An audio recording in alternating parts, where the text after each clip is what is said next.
buongiorno a tutti. Io vi farei una proposta, mi sono messo qui, mi avevano suggerito di stare più vicino a voi, di mettermi lì, mi sarebbe venuto il torcicollo dopo 5 minuti, però c'è questo ferro di cavallo che ci separa e c'è qualcuno in piedi, perché non vi sedete anche qui, insomma? Anche qui? No?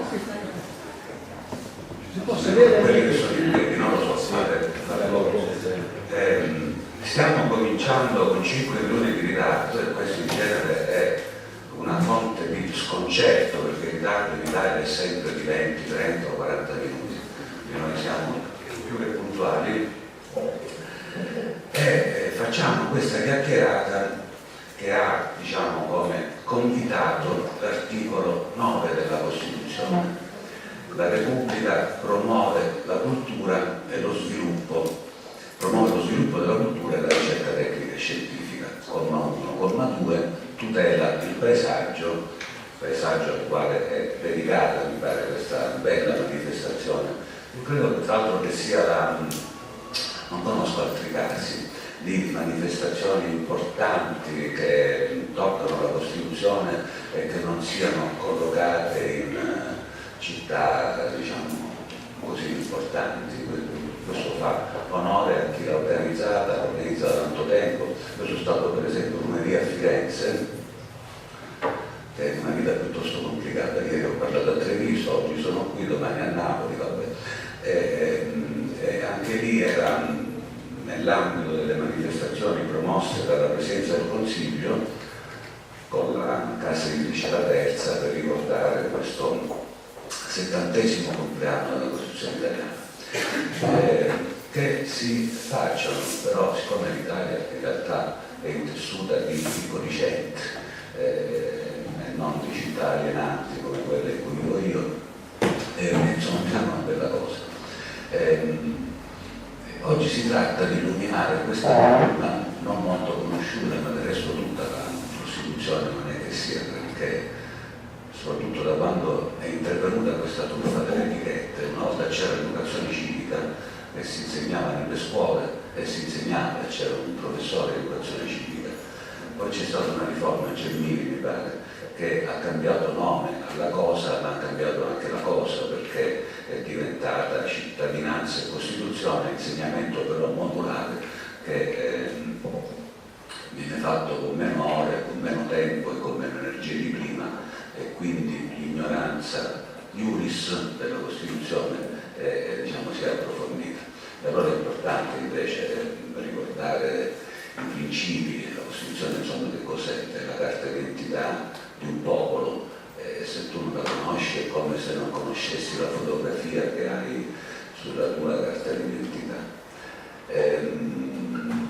Questo particolare della fotografia, cioè questo articolo, è quasi un unicum nel panorama delle Costituzioni contemporanee. Ce l'abbiamo quasi soltanto noi, e comunque noi per primi.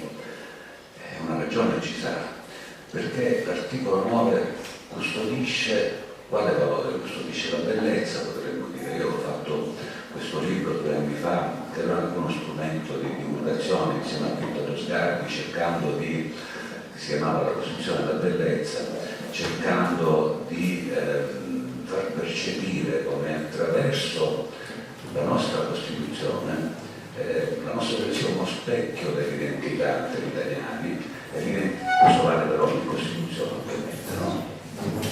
Ogni Costituzione è un riflesso di tradizioni, di una storia di un popolo, persino di una geografia di un popolo, no? Diceva Montesquieu che le leggi sono mutevoli perché sono mutevoli i popoli, sono diversi popoli a cui le leggi si rivolgono, e quindi le leggi dipendono persino dal clima, dal territorio, dalla geografia, oltre che dalla storia. Quando si fanno delle operazioni tentate più che riuscite di riforma costituzionale e si cercano di scimmiottare, di imitare malamente gli istituti, il presidenzialismo alla francese o il non so che cosa, un menù all'americana, non si tiene conto del fatto che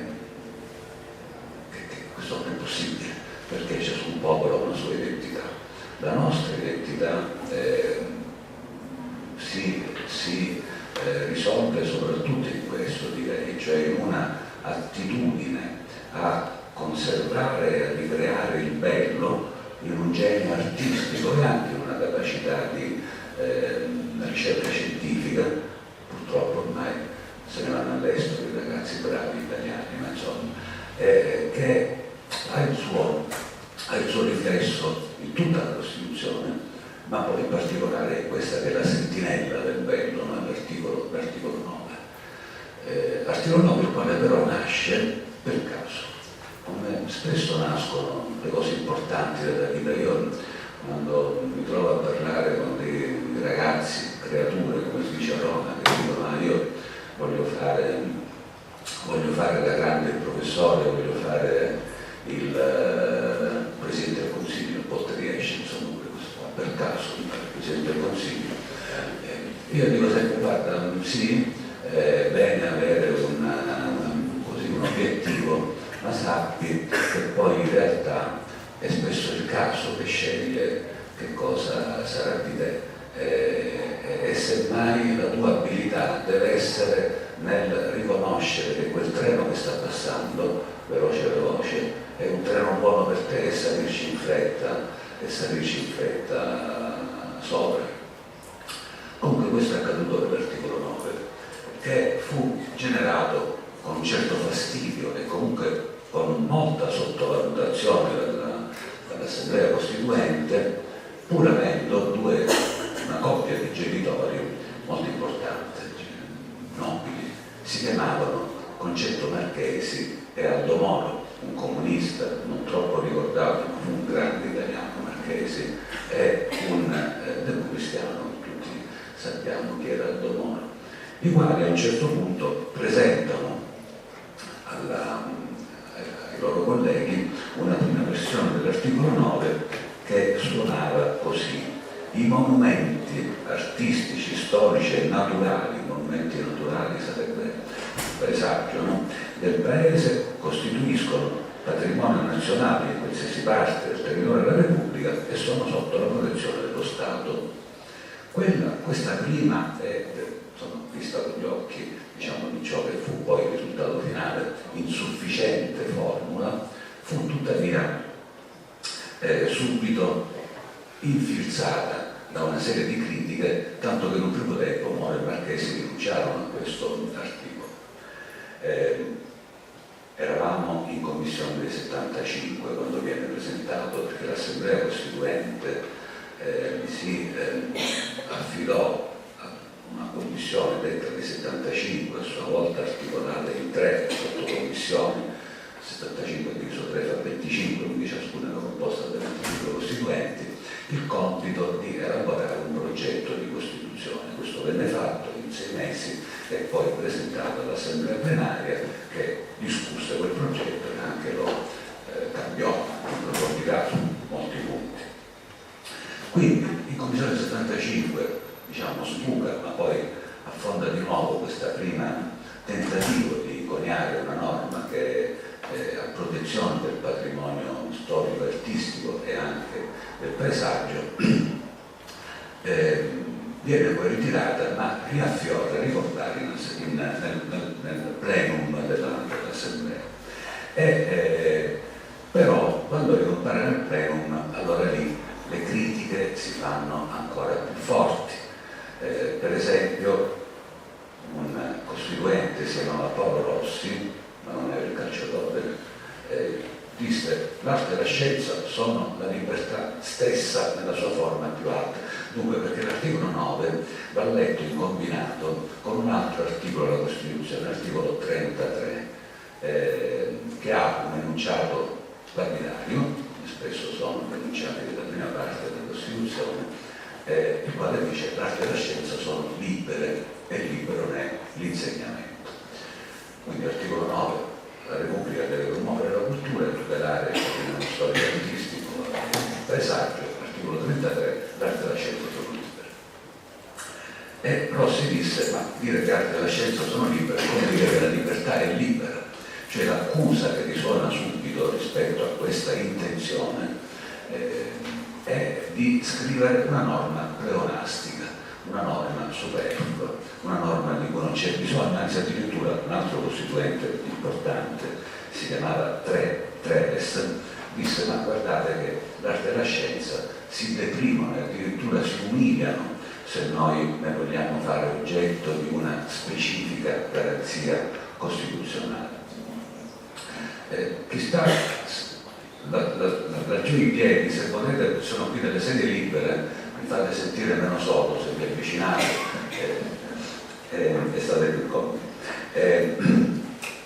E addirittura un altro costituente, si chiamava Clerici, a un certo punto disse: ma questo articolo 9 è ridicolo, questa cosa vuole fare ridicolo ed è comunque inutile, perché nella Costituzione bisogna mettere nero su bianco delle affermazioni, delle norme che potrebbero essere controverse e non delle cose pacifiche, non delle cose ovvie, altrimenti, quando lo cito testualmente, se dovessimo mettere nella Costituzione tutto ciò che è evidente, tutto ciò che è pacifico, per quale ragione non dovremmo dire che la lingua che usiamo è la lingua italiana e che usiamo le lettere latine e le cifre arabe?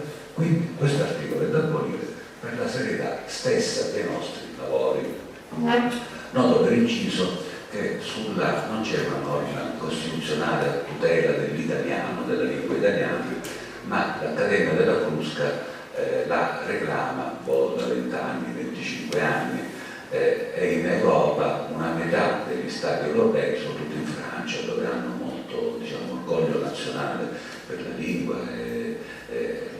insomma ci sono delle norme costituzionali a tutela della lingua. Noi abbiamo invece delle leggi ordinarie, una molto importante, che proteggono l'italiano, ma non la norma costituzionale, quindi non era così, diciamo, ovvio che dovesse essere assente, come poi è stata, una norma sulla lingua. Allora, rispetto a questo, diciamo, fuoco di fila di critiche, la difesa del futuro articolo 9, del futuro articolo 33 di Concetto Marchesi. Concetto Marchesi disse: ma l'arte e la scienza cosa sono? Sono dei fantasmi, delle astrazioni, e un fantasma non è né libero né servo. Però poi ci sono gli artisti, e poi ci sono gli scienziati, i ricercatori, e gli artisti e gli scienziati, loro sì, possono essere servi, possono essere asserviti, possono essere sottoposti a delle forme di condizionamento, addirittura di censura. E questo lo disse insieme a Marchesi un altro democristiano, Rivera, non il calciatore, neanche in questo caso un omonimo. Che cosa volevano dire? Cosa in sostanza, quale fu l'argomento che diciamo sbloccò questa impasse? La memoria di ciò che era accaduto durante i 20 anni del fascismo, il micro pop, la mano lunga della censura fascista per esempio sugli scrittori, l'arte di Stato che dettava dei canoni che dovevano essere eseguiti dagli artisti, pena, diciamo, l'impossibilità di rappresentare le loro opere. E questo fu importante in questo caso, ma anche in vari altri casi, cioè mai più, no? È come se si fosse detto: quello che abbiamo subito noi non devono più sperimentarlo le generazioni che verranno dopo di noi. E questo quindi convinse poi alla fine a scrivere e ad approvare e l'articolo 9 e l'articolo 33, però al fondo di questo, diciamo, dibattito, devo dire, io vi ho citato alcuni interventi, ma non ci fu un grande dibattito sull'articolo 9 e sull'articolo 33, perché il fuoco della discussione fu piuttosto sulla scuola privata, perché lì si avvertiva da parte dei costituenti le ricadute politiche della possibilità di riconoscere alle scuole private appunto autonomia, perché le scuole private erano all'epoca, insomma ancora oggi, per lo più scuole cattoliche, e la democrazia cristiana intendeva, attraverso la garanzia costituzionale della libertà di istituire scuole private, farne uno strumento anche di veicolo rispetto alle prossime generazioni dei valori, diciamo, che quel partito incarnava. Però al di là di tutto questo c'era anche a fondo la preoccupazione di non sottrarre dignità al testo costituzionale attraverso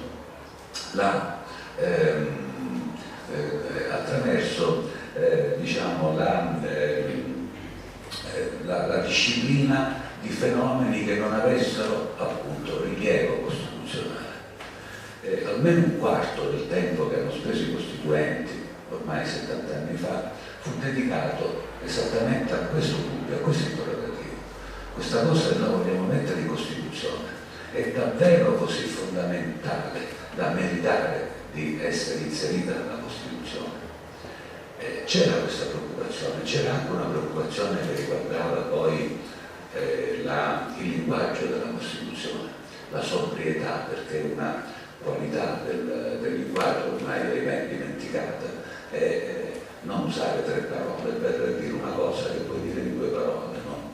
E persino l'eleganza, tant'è che alla fine del lavoro dei costituenti Terracini, che era il presidente dell'Assemblea, affidò a 3 letterati, uno di questi era Marchesi, gli altri 2 non erano deputati della Costituente, il compito di rivedere il testo per migliorarne proprio il lessico e l'eleganza formale, che non è una pruderia da non so che, perché se una Costituzione dovrebbe essere conosciuta da tutti, persino dai ragazzini delle scuole, è perché dovrebbe incidersi un po' nella memoria di tutti, no? Se tu non conosci il tuo patrimonio di diritti e di doveri, non sei un buon cittadino.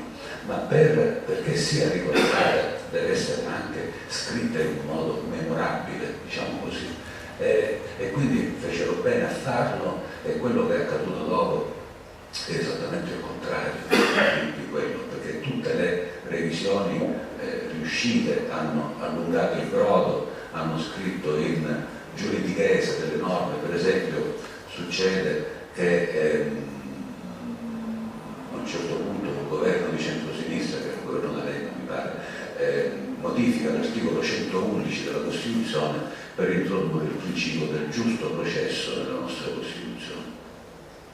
Principio che la Corte Costituzionale peraltro aveva già dichiarato esistente, perché lo aveva ricavato dal diritto di difesa che sta nell'articolo 24. Insomma, per fare tutta questa operazione, quella sì mi pare inutile, aggiunge 8 commi a un articolo che ne aveva 3 e quindi fanno 11, scrivendo delle norme, diciamo, che stanno bene in un codice di procedura penale, il diritto all'interprete per l'imputato che non parla l'italiano, ma insomma questo ci è venuto molte volte, fino all'ultima riforma, quella che poi è stata respinta con un referendum, per esempio intendeva correggere l'articolo 70 della Costituzione, che ha 9 parole, la funzione legislativa esercitata collettivamente dalle 2 Camere, punto, e basta, con un nuovo articolo 70 che di parole ne conteneva 430. No? Quindi, diciamo, al di là del fatto che in quel caso la preoccupazione, io credo, fosse fuori bersaglio, c'è stato importante ed è stato un bene che questi 2 articoli abbiano poi fatto parte del testo costituzionale. La preoccupazione di cui quelle critiche erano figlie era una preoccupazione giusta, era una preoccupazione fondata che purtroppo invece si è persa. Ma nasce per caso persino l'inserimento dell'articolo 9 tra i principi fondamentali. Voi sapete che la Costituzione si divide in 3 parti, una prima parte sono i primi 12 articoli che contengono i principi fondamentali, perché c'è un titolo che si chiama così, e tra questi c'è l'articolo 9, poi c'è la parte prima, che è la Costituzione dei diritti, e la parte seconda, che è la Costituzione dei poteri, no? Cosa fa il Parlamento, cosa fa il governo, cosa fa il Presidente della Repubblica.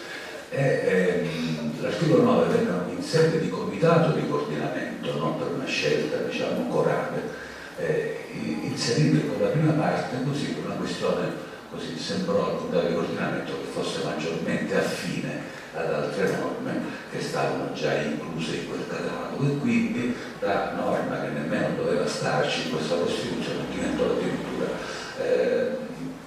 parte del cappello della Costituzione stessa. Nasce così, ma quando nasce, diciamo, pochi se ne accorgono, e chi se ne accorge anche nei commenti della letteratura specialistica, quindi dei costituzionalisti, viene immediatamente bersagliato da critiche.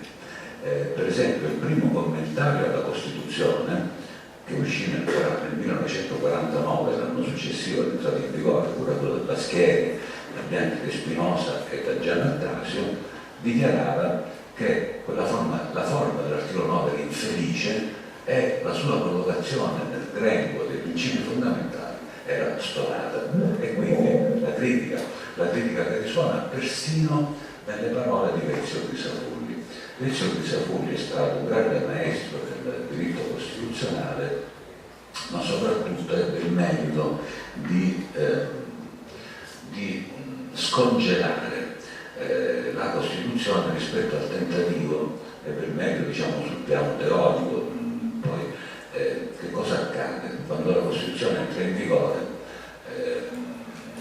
ci sono le elezioni del 18 aprile del 1948, la Democrazia Cristiana ottiene la maggioranza quasi assoluta, fa il 48,5%. A quel punto un ministro come Scelba dice: qui sarebbe un pericolo per la collettivo attuare la Costituzione, perché è una Costituzione che per esempio, le regioni perché non decollano, se non nel 1970, perché la Democrazia Cristiana non aveva alcuna intenzione a quel punto, essendosi assicurato il governo, di offrire delle occasioni di governo al Partito Comunista, che avrebbe conquistato probabilmente le cosiddette regioni rosse quando c'erano questi colori nella politica italiana, cioè quelle dell'Italia centrale, e quindi viene messo in un frigorifero, e poi Gronchi, quando diventa presidente, comincia l'attività di scongelamento, ma il congelamento avviene attraverso facendo leva sulla distinzione tra norme costituzionali programmatiche e norme costituzionali precettive. Che vuol dire questa distinzione? Ci sono, si disse, alcune norme costituzionali che sono suscettibili di immediata applicazione. Per esempio, l'articolo 27, che dice che data la pena di morte, non ha bisogno di una legge che gli dia attuazione perché è autoapplicativo. Ma al di là di questi e poche eccezioni, si teorizzò, adesso vi dico da chi venne fatta questa, costruzione teorica, tutto il resto è una parola che diventerà norma soltanto se e soltanto quando interverrà la interpositio legislatoris, cioè quando il legislatore e quindi la maggioranza parlamentare e quindi i governi adotteranno una legge che dia corpo e gambe a questi programmi costituzionali. Questa costruzione venne fatta proprio dalle supreme magistrature italiane, dalla Corte di Cassazione, dal Consiglio di Stato. Perché? Perché tra le tante burlette della nostra storia ce ne fu una che si chiamava epurazione. L'epurazione in realtà si concluse in una fuffa, e quindi ai vertici delle magistrature c'erano persone che avevano fatto tutta la loro carriera durante il fascismo, che avevano degli schietti sentimenti fascisti e ai quali non stava affatto simpatica questa Costituzione antifascista, e quindi si prodigarono per tagliare le unghie, no? E ci stavano riuscendo, ci riuscirono perché poi a un certo punto furono i giovani pretori, i giudici che avevano cominciato a vincere i concorsi in quegli anni, a utilizzare l'argomento di Crisafulli. L'argomento di Crisafulli fu questo. Lui disse: una Costituzione che cos'è? È una norma giuridica. È una norma, e ogni norma giuridica va interpretata magis ut valeat, cioè al massimo, al meglio delle sue capacità espansive. Se io devo scegliere fra due interpretazioni di una norma costituzionale, la prima che mi porta a concludere che la norma è inutile, è scritta sull'albero e dice bla bla bla, e la seconda che invece mi dà un risultato normativo, io devo privilegiare la seconda, se non altro per un principio di economia anche normativa, cioè se è stata scritta quella norma io devo darle senso. E hanno senso, come diceva Crisafulli, anche le norme programmatiche perché? Perché contengono principi, no? Il principio della promozione culturale, per esempio. E i principi che cosa sono? Sono dei fari, delle luci che si accendono all'interno dell'ordinamento giuridico illuminandolo o illuminandone singoli segmenti. Ci sono i principi generali del diritto, poi sono tipicamente i principi costituzionali, e ci sono dei principi del diritto commerciale, del diritto civile, del diritto fallimentare, quello che pare. Allora, quando io mi trovo sul tavolo una legge che magari parla di condominio e di questioni condominiali, e no due o tre interpretazioni possibili, e questo è fisiologico, perché le leggi sono fatte di parole e le parole possono sempre essere interpretate in più modi, devo scegliere il modo più coerente con il principio. Questo vuol dire che le norme programmatiche possono essere immediatamente e direttamente applicate dai giudici e dai giudici ordinari nel momento in cui si trovano ad applicare altre norme subcostituzionali, perché devono quelle norme, anche se norme varate durante l'epoca fascista, quindi prima della Costituzione, devono poter essere curvate in un modo che sia più sintonico rispetto ai principi costituzionali. Fu molto importante che Crisafulli scrive una serie di saggi e poi li riassume in un libro dei primi anni 50 che si chiama La Costituzione delle sue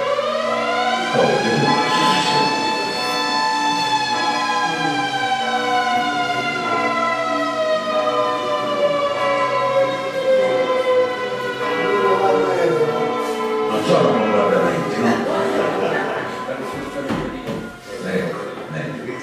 La Costituzione ha le sue disposizioni di principio, però perché vi racconto questo? Un po' per dirvi le traversie, no? che la Costituzione italiana ha dovuto subire, ha vissuto, insomma, in parte ancora oggi vive. Ma perché lo stesso Crisafulli, cioè il campione del valore programmatico della Costituzione italiana, sull'articolo 9 disse però è tutto vero, è tutto bello, ma l'articolo 9 no. L'articolo 9 è una pseudo-disposizione, è una disposizione che non dispone, no? Insomma, c'era nella dottrina giuridica per molto tempo questa diffidenza, questa sottovalutazione rispetto all'articolo 9. Adesso faccio un salto storico, se no facciamo notte qui, ma quando si supera tutto questo, quando si rivaluta l'articolo 9 negli anni 70. E perché? Per un paio di ragioni. La prima ragione è che negli anni 70 nascono, non solo in Italia, in Italia un po' più tardi rispetto agli altri paesi, come spesso ci succede, i movimenti ambientalisti, cioè nasce la preoccupazione per la tutela dell'ambiente, bene deperibile, e ci si accorge allora però, dice, però una norma costituzionale che mi possa difendere le discese ambientali, io non ce l'ho, perché nel 1947 non c'era la parola ambiente, ma non c'è nemmeno una norma costituzionale sulla televisione, no? Perché la prima trasmissione è del 1955 mi pare, quindi. E allora come si fa? Perché mi serve la norma costituzionale. Se io ho, diciamo, la garanzia costituzionale, per esempio attraverso l'articolo 41, della libertà di impresa, di iniziativa economica, e non ho la garanzia costituzionale della tutela dell'ambiente, allora io posso mettere fa di pale eoliche o di tralicci elettrici, o posso costruire un bel albergo nella costa sorrentina e nessuno mi può dire nulla. No, mi serve che il valore costituzionale ambiente, che proprio l'ambiente sia valore costituzionale. Lì ci fu un altro costituzionalista, si chiamava Alberto Predieri, il quale disse: beh, però non c'è, la Costituzione parla di paesaggio. Ora il paesaggio sarebbe cosa diversa dall'ambiente. Perché loro parlavano di paesaggio nel 1947? Perché avevano sotto gli occhi le leggi Bottai, le leggi fatte da Bottai, uno dei ministri, devo dire, illuminati di Mussolini, che nel 1939 fa promuovere due leggi molto importanti, la legge sulle cose d'arte, quindi la prima legge importante a tutela del patrimonio storico e artistico, e la legge sulle bellezze naturali. In queste due leggi c'è una concezione estetizzante dei beni culturali e c'è una concezione estetizzante quelle che si chiamano bellezze artistiche, cioè io proteggo il ben vedere, il paesaggio inteso, un paesaggio connotato da elementi estetici, non l'ambiente come lo intendiamo noi oggi, cioè il territorio, diciamo, inciso dall'azione dell'uomo, l'interazione tra storia e natura, questo è l'ambiente. E Predieri dice: beh, però alla fine che vuol dire la parola paesaggio? Paesaggio è la forma del paese, è la forma del paese e l'ambiente. E questa possibilità di piegare le parole della Costituzione, facendo catturare queste parole dei significati che non sono nemmeno stati immaginati nelle aveva scritte, dipende ancora una volta dal linguaggio e dalla scelta molto saggia, molto felice dei costituenti di utilizzare un linguaggio a maglie larghe, che sia suscettibile di prestarsi a letture evolutive. Pensate, adesso faccio questa breve digressione e poi torniamo. Pensate al buon costume, no? Che torna due volte nell'articolo 19 e nell'articolo 21. L'articolo 19 parla della libertà di culto, l'articolo 21 della libertà di manifestazione del pensiero. E il buon costume è un limite, però. Che cos'è il buon costume? Negli anni 70 o 60, diciamo, era un'offesa al buon costume mettere un bikini nella spiaggia, no? Solo un bikini in spiaggia. Oggi sarebbe un'offesa al buon costume non indossarlo, diciamo, come stai con un costume intero, scampo, no?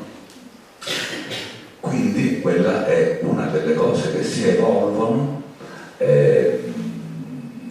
Se vi interessa ve lo sviluppo, perché vi faccio un altro esempio. L'altro esempio è che cosa vuol dire buon costume? Quindi buon costume potrebbe significare i boni mores, cioè i costumi del buon padre di famiglia, ma nel contesto della Costituzione buon costume significa la tutela della pudore sessuale, cioè contro lo sceno, no? Quindi è un'accezione non civilistica ma quella penalistica di buon costume, un'accezione perciò più ristretta. Poi c'è la parola invece domicilio, che io trovo nell'articolo 14 della Costituzione. Il domicilio è inviolabile, dice l'articolo 14. Che cos'è il domicilio? Anche qua, domicilio nel codice civile è la sede principale dei propri affari e interessi, ma nel linguaggio della Costituzione, ci sono ormai decine di sentenze costituzionali, domicilio è molto di più, è qualunque luogo in cui il singolo possa isolarsi dall'esterno. Quindi il domicilio, la mia camera, la camera d'albergo dove ho dormito stanotte, il domicilio, la canadese in cui posso andare in campeggio, persino l'automobile con i finestrini chiusi con cui faccio una discussione di diritto civile con la mia fidanzata, non lo so che, tutti i luoghi in cui io mi posso isolare e dove sono domicilio. Quindi è un'accezione molto più larga rispetto a quella civilistica. Allora domanda, perché in un caso buon costume io scelgo un'accezione più ristretta rispetto a quella civilistica e in un altro caso domicilio io scelgo un'accezione più larga? Perché nel primo caso il buon costume è un limite all'esercizio di due libertà costituzionali, libertà di religione, libertà di manifestazione del pensiero. È un limite. Quindi quanto più restringo questo limite, quanto più espando l'area della libertà. Nel secondo caso il domicilio è l'oggetto della libertà, la libertà di domicilio. Quanto più dilato l'oggetto, tanto più dilato la libertà. Quindi in entrambi i casi, con due operazioni interpretative opposte, io ottengo lo stesso risultato. E lo ottengo attraverso un canone ermeneutico di cui parlava Paolo Barile, il favor libertatis, cioè quando io ho due possibilità di interpretare una norma costituzionale devo sempre scegliere quella che allarga l'area delle libertà e non quella che le restringe. Ma queste operazioni interpretative io posso farle e posso farle nella prima parte della Costituzione italiana perché ha questo linguaggio largo, a maglie larghe. Questa è una qualità della nostra Costituzione. E questa qualità, per esempio, ha consentito di ricomprendere le preoccupazioni a tutela dell'ambiente attraverso l'ombrello di una norma, l'articolo 9, che non era stata concepita per assorbirle. Ma il secondo fattore poi di recupero rispetto all'articolo 9 fu il decollo delle regioni. Nel 1971 si fa la legge finanziaria, le regioni di diritto comune partono e quando partono le regioni di diritto comune nei loro statuti declinano una serie di competenze di intervento da parte delle regioni sull'associazionismo culturale, sul cinema, sulle radio locali, persino sulle televisioni locali, sulla valorizzazione delle tradizioni locali, del folklore, molto di più di quanto la Costituzione.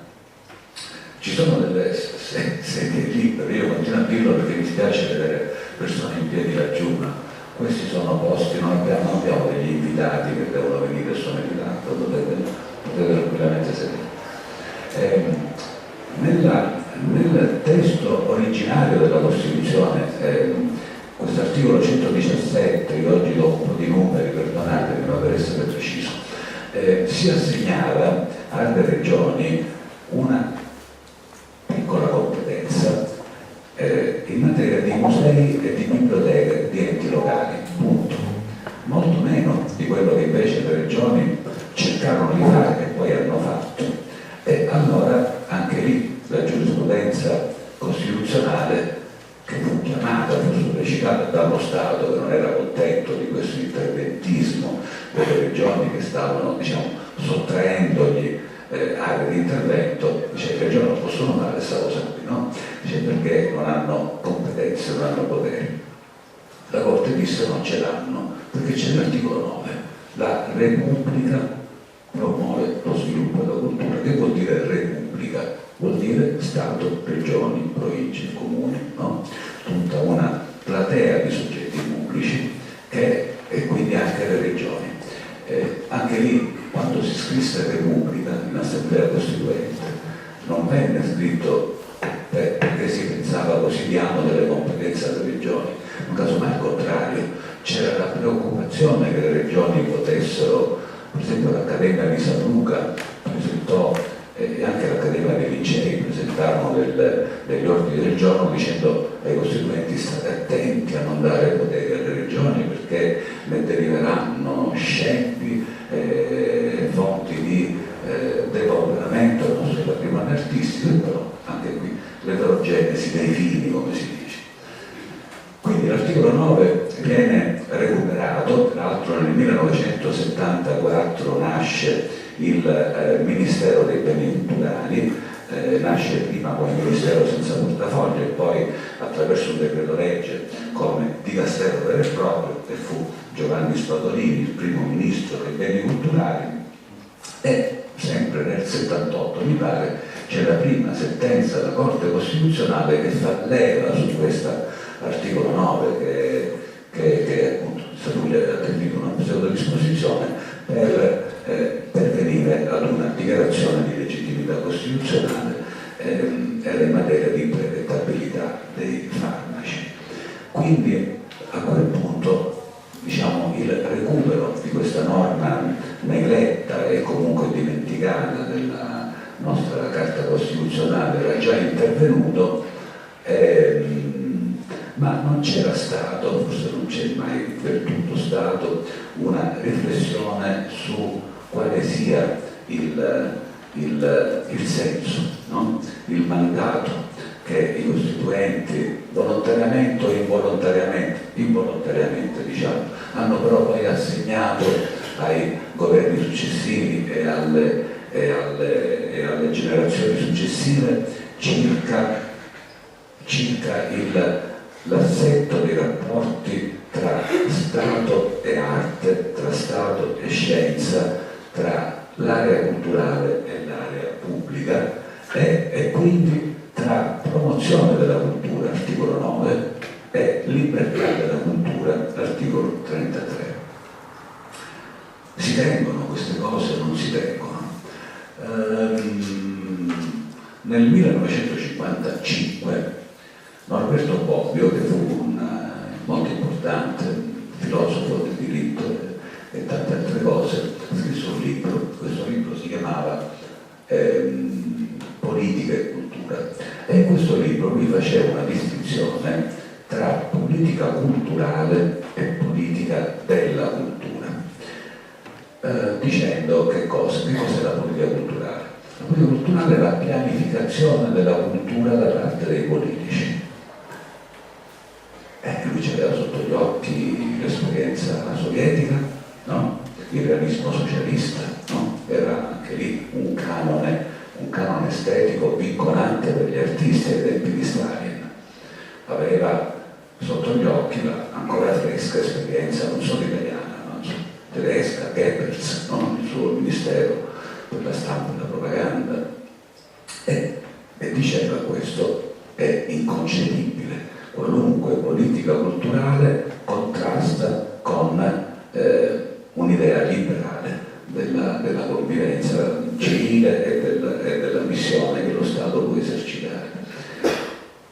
Che cosa invece è compatibile con i principi liberali? La politica della cultura, cioè la politica, lui diceva, degli uomini di cultura in difesa della propria autonomia, della propria libertà nelle scelte attraverso le quali si compie il lavoro artistico e il lavoro di ricerca. Bello, no? Però come si concilia tutto questo con il mandato che l'articolo 9 chiaramente assegna allo Stato di promuovere la cultura? Che promuovere che vuol dire? Promuovere vuol dire intervenire. Intervenire significa che intanto devo scegliere io Stato, ed ho un obbligo di farlo. La Repubblica promuove, la Repubblica deve promuovere, quel promuovere significa deve promuovere. E allora devo scegliere i settori sui quali intervenire, no? Intervengo sulla musica, intervengo sul teatro, magari su tutte e due, ma avendo €1 da spendere, quanto spendo per la musica, quanto per il teatro? E una volta che ho stabilito di spendere 60 centesimi per la musica, quali generi musicali, per il jazz, per la musica tipica? E una volta che ho deciso di spendere 20 centesimi per il jazz, quali musicisti, no? Beneficeranno delle sovvenzioni? Insomma, l'articolo 9 presuppone una politica culturale. Ogni politica culturale valuta, ogni politica culturale sceglie, perché se non scegliesse, come potrebbe essere, diciamo, distribuito questo intervento, premiando le clientele, premiando, non lo so, le fidanzate, premiando quelli del tuo stesso partito? Occorre, ma è costituzionalmente doverosa una politica culturale. E questo per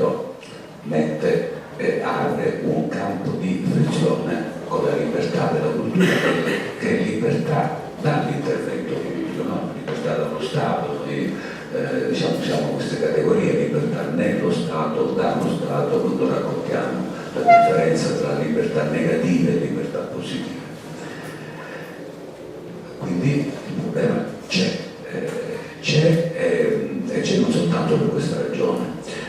Diceva un altro, dimenticato pensatore che si chiama Adorno, quelli della mia generazione erano affezionati.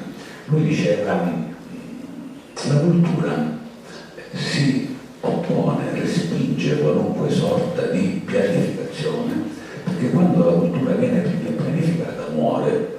Diceva l'esempio dei calendari delle feste artistiche celebrate in Baviera e costruiti in modo da evitare sovrapposizioni tra la festa in un paesino e quello nella cittadina magari accanto, per consentire al turista di poter programmare un itinerario che lo portasse un giorno in un posto, un giorno nell'altro.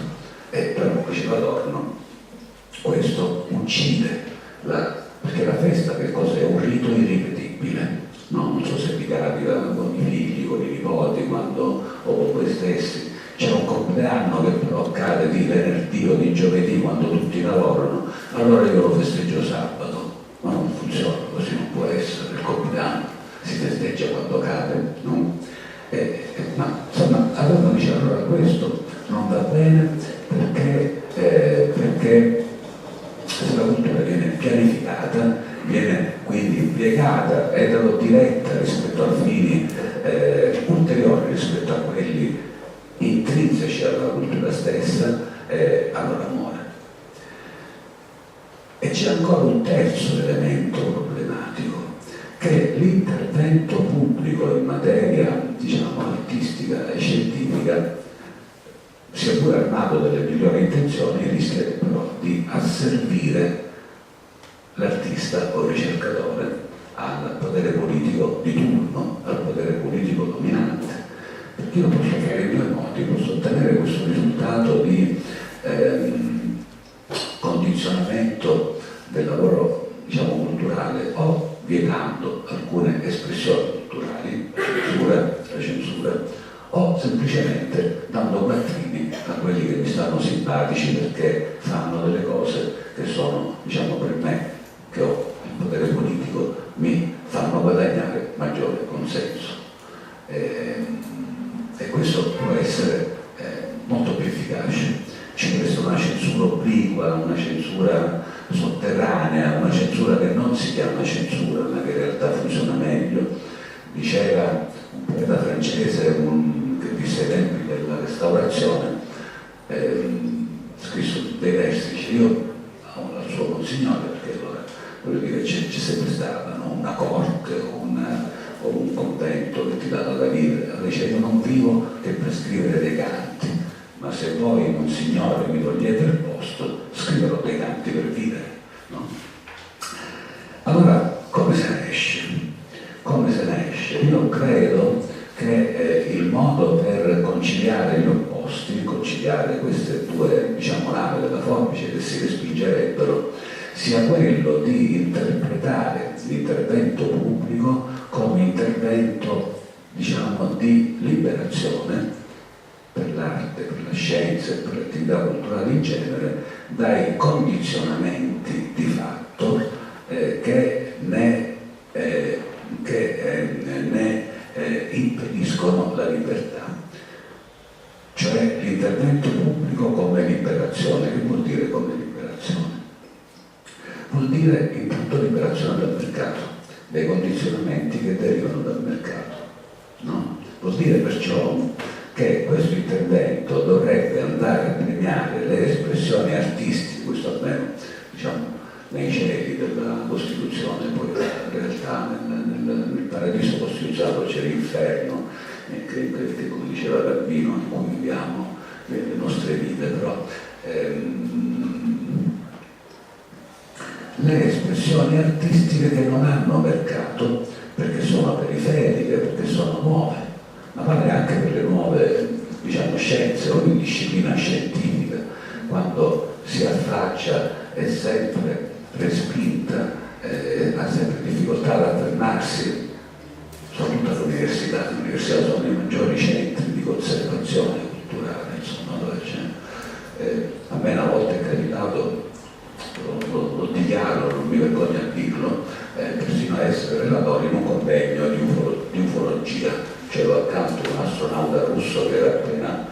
nato da una missione che era ancora barcollante, perché quando era, mi ricordo, in un teatro a San Marino. Ora è chiaro che ci sono un sacco di chiacchieroni, di nani, di ballerine, di millantadori, questa roba qui. C'era pure uno che diceva di essere stato rapito da un discomunante, era appena tornato. No, detto questo, voi mi sentireste di escludere che ci siano altre vite? Cioè, qualcuno di voi pensa che tutto questo diciamo, questi miliardi di stelle che abbiamo sulla destra siano state messe lì soltanto perché noi le guardiamo da lontano? Io penso che l'ufologia sia molto plausibile, ma vale anche per la psicologia, non si potremmo fare. Allora, di questo non voglio dire che secondo l'articolo 9 lo Stato deve sovvenzionare chi fa ricerche sui marziani, no? Voglio dire però che il senso, se c'è un senso, dell'obbligo di promuovere la cultura è quello di promuovere le culture deboli. Quali sono le culture deboli? Sono quelle che o non hanno mercato, quindi non le espressioni maiuscole già riconosciute della creatività, diciamo, contemporanea, ma quelle che faticano ancora ad affermarsi. In questo senso questo intervento ha come bussola il pluralismo culturale, e in questo senso è molto importante che vi sia un ruolo da parte delle regioni, perché le regioni sono, diciamo, vicine alle espressioni culturali del loro territorio. Se dovessi fare tutto da Roma avresti bisogno di un grande binocolo, forse di un cannocchiale gigante, per poter, diciamo, premiare alcune espressioni artistiche. Oppure può essere il caso di campi di ricerca che sono molto costosi. Pensate alla ricerca nel campo della fisica quantistica, ma quanto costa un acceleratore come quello che c'era sotto il cielo a Ginevra, no?